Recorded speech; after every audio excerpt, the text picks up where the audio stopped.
When I started mine, it felt like she was coming through me.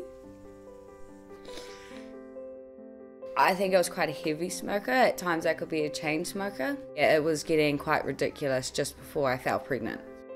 With Heda's class, nobody else smokes there. I don't have to worry about smelling it and then wanting a smoke.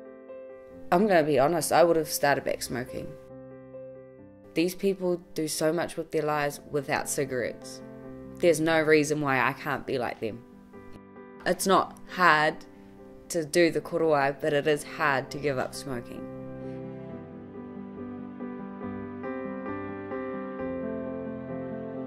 I think I was quite a heavy smoker. At times I could be a chain smoker. Yeah, it was getting quite ridiculous just before I fell pregnant. And I needed something else to just grab and like hold on to, because this wasn't it. Like, it's waste of money, waste of my life, and it's just not healthy for baby either. So I started in year 9 at school. I had this mind frame in my head, and it was, you only live once, so why don't you just do whatever you want to do? Yeah, I smoked, and what? Like, that was my attitude kind of thing. Because I was pregnant, and that's the main reason why I just had to stop, because I was like, I'm growing another human, this isn't going to be healthy for him, it's not healthy for me. That was my big reason. I don't know, if I'm not doing anything, then that's when I tend to just fall back into this, okay, well, let's just go have a smoke because there's nothing else to do.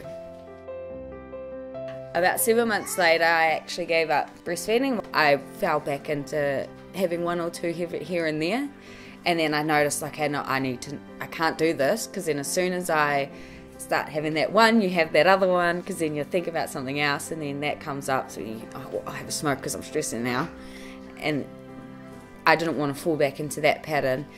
And then that's when I actually heard of Heda's classes. Keeping their fingers busy, because as we know, it's all this habitual stuff. So giving them something else, a tool to work those fingers into something else that they can create themselves. Over the 10 weeks, they'll be making that size, and it'll be made for their babies. They will learn the complete art of korowai on a smaller scale. But all the teachings within that korowai takes them through to a bigger one.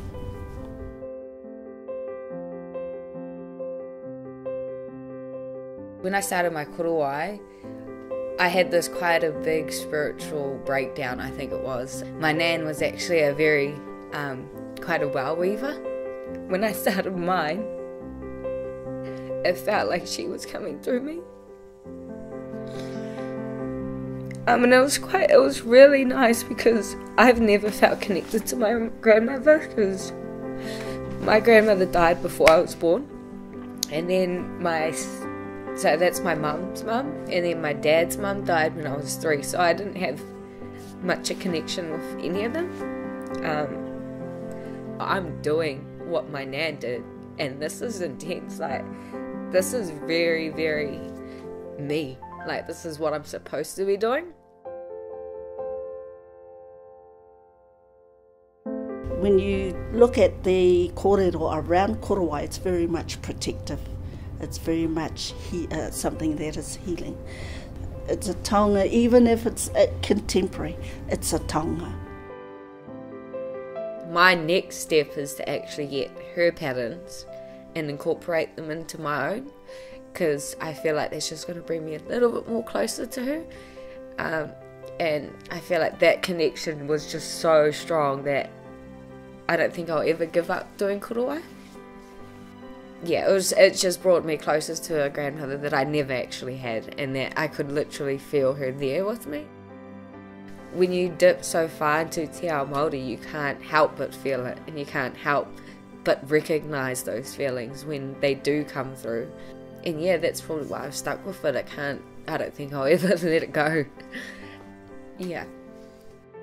I didn't know that there were groups like this for me and people like me.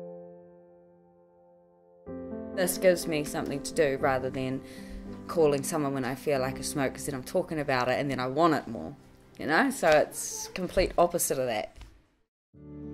This is a really contemporary form of giving them an art that is te ao Māori, and giving them the tools to be able to unlock that creative side of them, bringing out another form of who they are, to unlock the creation within them that's mostly been sitting still for quite a number of years.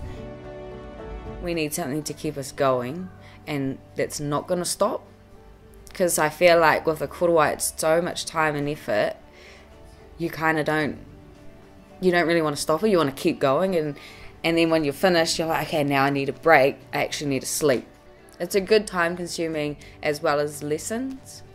It's actually mentally prepared me for a lot more, like it's made my mind calm.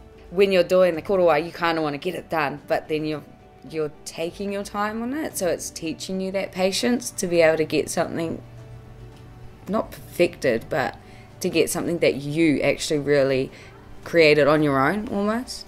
That's what I need. I need to be thinking and doing rather than thinking and saying. And I found that this is what is going to help me give it up for life, you know, like not just for now. In particular, as a smoker, it's switching that mechanism into a different form and a different way of thinking, to get them away for about a couple of hours of not having to have a smoke. You're putting them into another realm, into another element that brings a different light to who they are. I've had to figure out self-management, which I've never done before because I've always worked for someone else. With a korowai, there's a lot more process in there, so you've got to bind all your feathers and then you've got to get all your strips a certain length. I think that's what I love the most, is having the preparation time. I have to make it a Monday, Tuesday, do I go and harvest on those days, and then do I weave on a Friday, and then in between that I'm doing my korowai, but then, you know, you've got to make sure I've got babies, so I've got to take time out and stop, focus on him, and then when he goes down it's back to the korowai or back to weaving, because as soon as I'm not doing that, I could go and buy a packet of smokes easily be able to do that.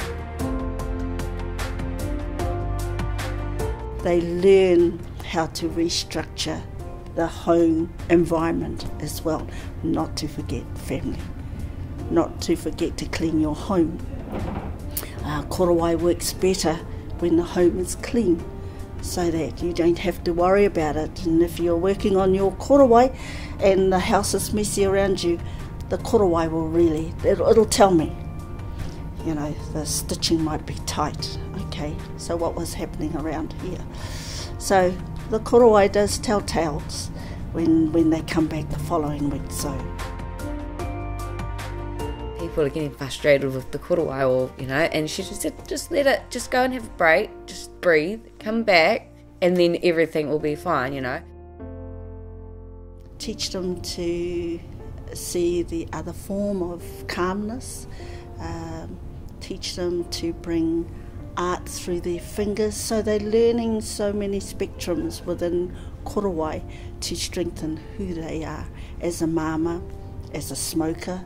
It's helped me realise a lot more in life, and you don't have to jump straight to being angry for people to listen to you, you know? And if they don't want to listen to you, that is fine. I'm going to be honest, I would have started back smoking. I don't know, the smell of it kind of draws me back sometimes. With Heda's class, nobody else smokes there. I don't have to worry about smelling it and then wanting a smoke, or yeah, and then it just reminds me, these people do so much with their lives without cigarettes. There's no reason why I can't be like them, you know? There's got to be a form of commitment. There's no, you know, I'll come tomorrow or I'll come next week. It's a 10-week program of learning, but it's beautiful learning. I would definitely recommend for anybody that is trying. It's not hard to do the korowai, but it is hard to give up smoking.